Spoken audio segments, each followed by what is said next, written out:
Հա, հիմա եթերում ենք արդեն, կարանք ըստ էության որպես վերջին հատված ասենք Ժորժ ջան, Սամվել Կարապետյանին ըստ էության ձերբակալել են, տենց է դուրս գալիս։ Պաշտոնական չկա ոչ մի տեղեկություն, բայց իր եղբորորդուն թողել են, հիմա ոնց հասկացան գնացել է ինքը տուն, մանումենտ, իսկ Սամվելին Կարապետյան չեն թողել, ըստ այդմ երևի պետք է մեկնաբանել իբրև ձերբակալություն, ստեղ իր հարազատները դուրս եկան եւ բոլոր մարդկանց, շատ հարյուրավոր մարդիկ էին, եթե ոչ ավել, այդ մարդկանց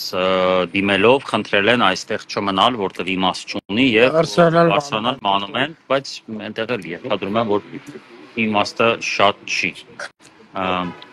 Մենք ստեղ էինք 6-րդ վարչության դիմաց, տենանք Ժորժ ջան, վաղը հետևենք ուշադիր զարգացումներին։ Բարիք շերտղեք։ Լավ եղեք, բարի գիշեր Ժորժ ջան։ Լավ եղեք, մենք կլինենք կապի մեջ, չի բացառվում որ վաղը առավոտից լինենք եթերում, նորից արտահերտ եթերը